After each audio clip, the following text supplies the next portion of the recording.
God gave Adam strict commandments. You could eat of any fruit of the garden. But see that tree over there? Don't you eat it. Don't you touch it. Don't you eat it. Leave it alone. Don't eat it. Don't eat of it. Adam went and told his wife what he heard from God. The wife received what her husband told her. Looked like she was going to be obedient. But the serpent, she let another man's verse enter into her ears and tell her something different than her husband told her, something that to not to do. And she was deceived.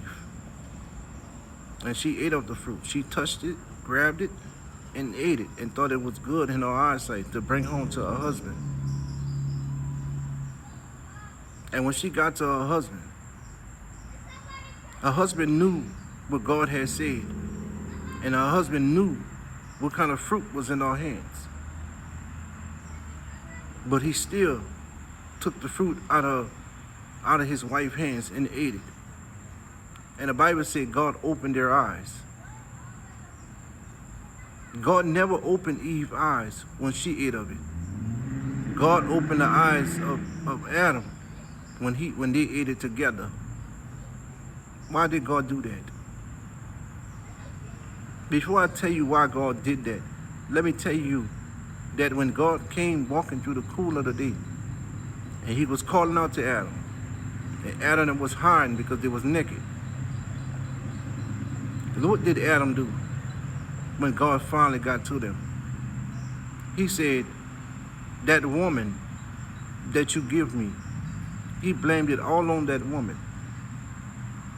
You see, God gave the man the charge. It's the man's responsibility to keep his household safe and keep his household in line, in order.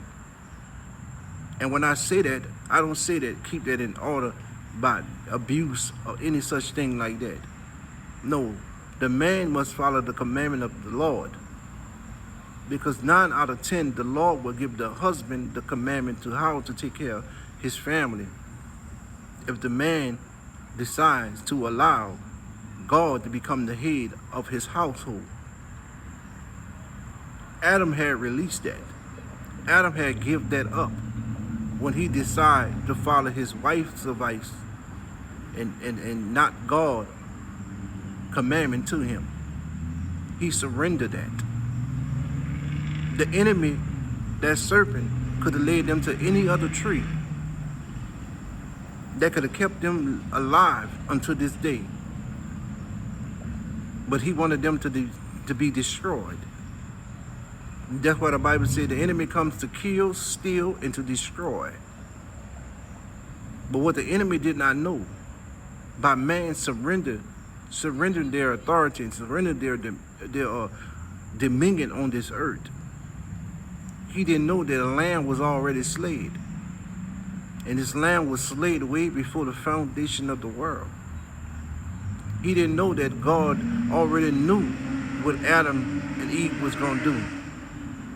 But God is so kind, and if you have nothing to give God praise for, give God praise that God give you your own will and that you are not a robot, that you can make a decision and you have your own choice. God give you your own choice until you can make your own decision. But Jesus Christ had already died way before the foundation of the world. It was just not played out in a physical form. God knows everything the enemy gonna do and where he is at right now. And sometimes God used the enemy just to come try you. Look at Job. Adam surrendered his dominion. Adam surrendered his manhood for the woman. So many men in these days and time have surrendered it just like Adam surrendered. But I want to let you know that Jesus Christ died. And when Jesus Christ died, he reversed what Adam and Eve did. And now we as men can take claim of our responsibilities as being head of our families and get direction from God, and we can follow those directions to make our family fruitful and multiply. So I encourage every man out there to take charge of your household. Get information and revelation from God and ask God for mysteries on how to take care of your family and give you ideas on how to afford things if you can't afford things for your family and you are struggling. And if you don't know God, find a church, find a minister, find someone that can explain to you what Jesus Christ did on that cross. How he reversed the curse, and how God will give you wisdom if you allow him to be head over your life. You have a decision to make. People have a decision to go to hell. They can make that decision. That's their choice. And they can make a decision to go to heaven. What decision you're going to make? I got to stubborn mind. But my decision is to still give God glory and still to praise him. Y'all be blessed.